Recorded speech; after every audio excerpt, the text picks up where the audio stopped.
كلمته كانت واضحة، مثل ما أنا دعمت فايدة بدي أدعم إرادة.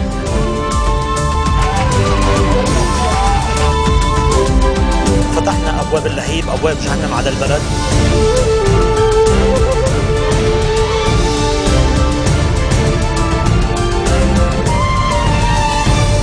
Good afternoon and thank you for joining us on FutureTV.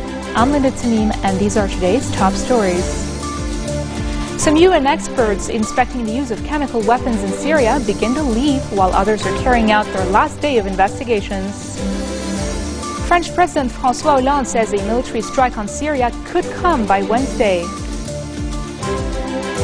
And editor-in-chief of the Outpost magazine, Brahim Nahmeh, joins us for a discussion on creating possibilities in the Middle East. Summer Insights continues with an introduction to the young trailblazers that are impacting Lebanese and Arab culture. With the most recent developments, it is almost becoming impossible to do so, but some people keep trying. Over to you, Yumna. Thank you, Linda. When Brahim Nahmeh, editor-in-chief of the critically acclaimed pan-Arab magazine The Outpost, took on the task to create a publication, people thought he had lost his mind. He didn't think he could make it past the first issue, but a year on and 3 issues later, The Outpost is considered to be one of the most successful independent magazine launches in the Arab world. It was nominated for Best New Magazine as well as Best Magazine alongside Design New York Times Mag and Bloomberg at Business Week Magpile's Design Awards. And he's here to tell us why. Welcome. Hi. So I was reading a little bit something that you wrote in the introduction here. You said, it is exhausting to live in a place where the possibility of life borders on the impossible. And it was clear from the beginning that living here is a conscious decision to want to survive in a place where the basic gears of survival are non-existent. So how do you survive here and come up with a magazine? Well, just as we tried to explore in the issue you're reading, if you were to live here, which is a place where possibilities are almost non-existent, as you just said, you have to, or you naturally become your own world maker, which means in the absence of all political and cultural and social frameworks to govern your basic rights, you end up becoming the human engine of your own life. And it's kind of exhausting, but at the end of the day you kind of find that it's the only way forward to be living in such hostile and repressive environments. Because if it's hostile and repressive, the only way to move forward is to try to get past this. And absolutely. And the only way to do so is to really be your own world maker, as we kind of... This magazine, and I noticed one of the best things that I liked about it as a reader is you have 3 sections. You have what's happening, what's not happening, and what could happen. So can you tell me a little bit about the 3 different sections? So it's essentially The Outpost is a magazine of possibilities, and each of our 3 sections are different states of possibility themselves. And when we started conceiving of the magazine, the Arab world was going through the heights of the Arab Spring and the revolutions and whatnot, and we felt that the sense of possibility was so high, and the ideas of change and possibilities were kind of brimming all over. So we kind of embarked on that bandwagon, and we felt that possibilities would be our roadmap to the Arab world would dream of. And in each of our issues, which discuss different possibilities. So how does it work? So what is happening is what is currently, for example, in the Arab world. The inspiration and success stories that are taking place in different parts of the Arab region. What's not happening is what should happen? Or the more or less, or the ideas that are there and that are like just need to be activated in a way. And what could happen is where all the imagination comes into play, and it's our perspective of the future, and how we'd like to see the Arab world develop in a way. What has been the feedback so far for the magazine? From a market point of view, it's been doing really well. In September, we're gearing up to celebrate our... I know, did you take a look at this aesthetically? It's just here, I have 2 issues here with me. It's just, it looks like it could compete with like The Economist or, The Economist is because it's the most popular one in the US. But what did you draw your inspiration for this? Well, obviously from different sources, but our design team is based in Spain. And you know, I'm a very avid reader of magazines, and so it's basically inspirations from different sorts of magazines, independent magazine, much more than mainstream ones. But yeah, it's been doing, like, the design has been getting a lot of people have been raving about the design of the magazine, and even the content, because some people just flip through it and kind of appreciate the design. But being an editor, I kind of most people kind of overlook the content we put in, especially in this part of the world where people don't really read.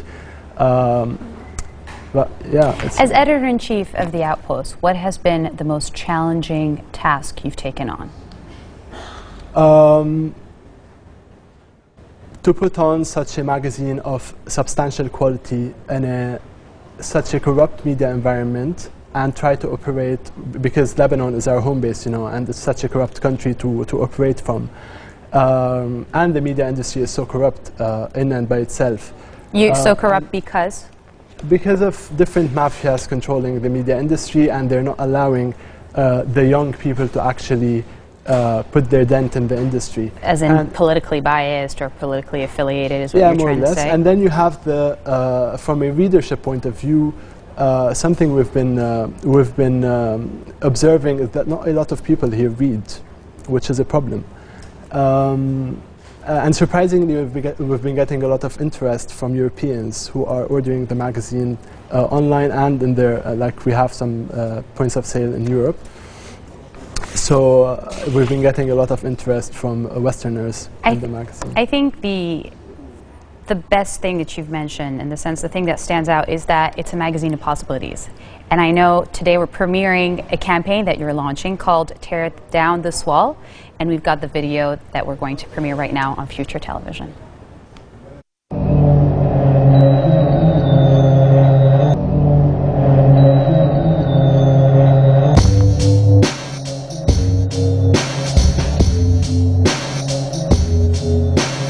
Here's a hammer and here's a wall.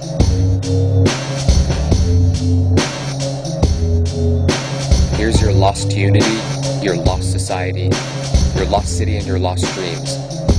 Now here's the wall that asks you for a permit to see your friends. The wall that asks you to not come as you are.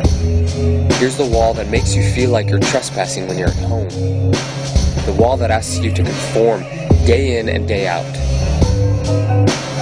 Here's a hammer, and here's the wall. Here is your life.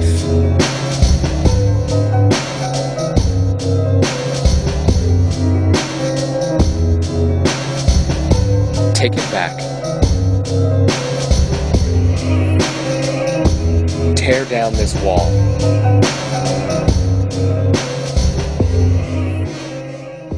Here's a hammer and here's a wall. It's the motto of the video. If you had a hammer today, what is the most challenging obstacle, and what wall would you tear down first? Wow. Well, I tear down so many walls, but essentially the campaign, like, we've nailed down 4 ideas upon which we like to project the campaign. The lost unity of the Arab world, like, you know, the lost questions about borders and the unity between Arab youth, and our lost societies, which touches upon the different ideas and taboos and stereotypes which hold us back as individuals and as societies. Our lost cities, which have become towering structures that are almost inaccessible to the inhabitants of the Arab region, and our lost dreams. But speaking of lost dream, give me one wall you, as Brahim Name, would tear down. If you had to choose one wall today. I gave you a hammer. Well, not a physical one. I think it would be a mental, not a physical wall. Because I think we live in a very oppressed societies where the mentalities are still they're very narrow-minded, and it kind of obstructs a lot of the things we try to explore in the Outpost. So yeah, it's definitely a mental yeah. wall. You said you hope that eventually you can claim a central role in culture with this magazine, beyond just being a mere media platform. So you want it to be a cultural emblem. Is that the goal? The thing about good magazines is that they have the way to capture the energies and the conflicts of a particular time. So I'd like to look at the outpost as a cultural artifact much more than a media platform, because we're trying to claim a central role in the very culture we inhabit. So that's why I'd like to see it evolve to become a cultural artifact. And that's the goal and the dream. Absolutely. So that's what we're hoping for you. Where's the outpost available? In all local news stations? Local news points of Bookstores. sale, and in some European countries, and of course in the Arab region as well. And we have our online store, which people can order the magazine from anywhere in the world. Okay. Well, what can you tell me? What can you tell me lastly about the outpost? Sum it up in one line if you can. Well, possibilities, I think. So we are gearing up to celebrate our 1-year anniversary next month. It's been such a crazy year doing this magazine. Happy anniversary. Has it been? It's been worth it. When you look back today, and you see the product that you've published, do you think, oh, okay, I've come a long way, but it's been worth it, and you hope that there'll be more to come? Well, at this point, I can't see past our 4th issue, our 1-year anniversary. Living it day at a time? Yeah. Okay. So we'll have to wait and see what's in for Brahim Nami. You're going to have to come back when it's like the 2-year anniversary. Absolutely. And let us know more. Thank you so much for joining Thank us you. today. That was Brahim Nami, the editor-in-chief of the Outpost magazine, available on all local bookstores. Back to you, Linda. Thank you, Yumna. And still to come in our program, the UNESCO raises awareness about the destruction of Syria's precious cultural heritage. Stay with us.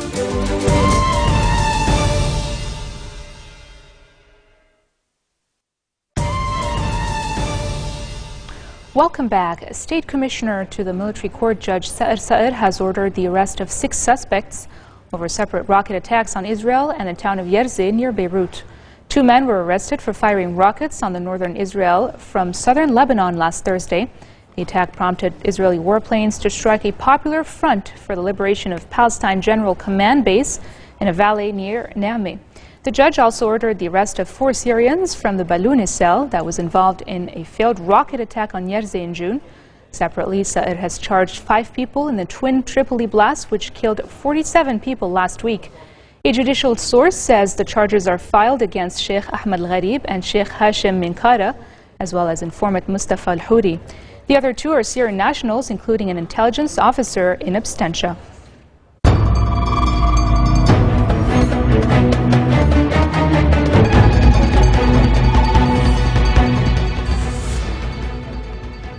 Some UN inspectors investigating apparent deadly poisonous gas attacks in Syria are beginning to leave, including UN High Representative for Disarmament Affairs, Angela Kane.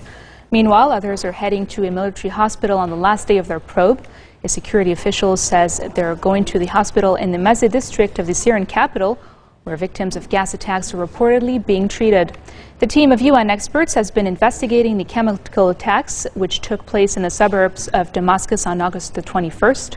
They are due to leave Syria by tomorrow morning and will report straight back to the UN head, Ban Ki-moon.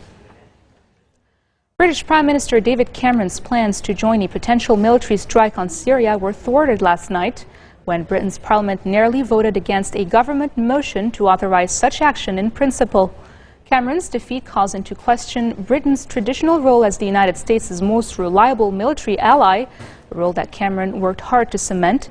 U.S. officials suggest President Barack Obama might be willing to proceed with limited action against Syria, even without allied support, but no final decision has been reached. Veto-holding members of the UN have held inconclusive debates on a draft Security Council resolution that will authorize all necessary force in response to the alleged gas attack by Syria's government. French President François Hollande says Britain's surprise rejection of armed intervention will not affect his government's stand, and a military strike on Syria could come by Wednesday. The French leader, who has vowed to punish President Bashar al-Assad's regime for the alleged chemical weapons attack, says, and I quote, "There is a body of indicators pointing to a responsibility of the Damascus regime." Hollande, however, ruled out strikes while the UN inspectors were investigating the alleged attack in Syria. While the world is agonizing over how to prevent more civilian deaths in Syria, the UNESCO is warning that the international community should not overlook that precious cultural treasures are being destroyed in a conflict now in its 3rd year. UN's Cultural Director General Irina Bokova and UN Special Envoy to Syria, Lakhdar Brahimi, have endorsed UNESCO's continuing action to raise awareness and share information about the status of Syria's heritage, notably the country's 6 World Heritage Sites, important archaeological sites, and movable heritage, including museums and other collections. And on that note, we end our bulletin for today. Now here's a recap of our headlines. Some UN experts inspecting the use of chemical weapons in Syria begin to leave, while others are carrying out their last day of investigations. French President François Hollande says a military strike on Syria could come by Wednesday. And finally, editor-in-chief of the Outpost magazine, Brahim Nameh, joins us for a discussion on creating possibilities in the Middle East. Those were your Friday headlines from the English news team here at Future Television. Catch us again tomorrow, same time, for more of the world's top stories. Have a great weekend. كلمته كانت واضحة، مثل ما أنا دعمت فايدة بدي أدعم إسرائيل.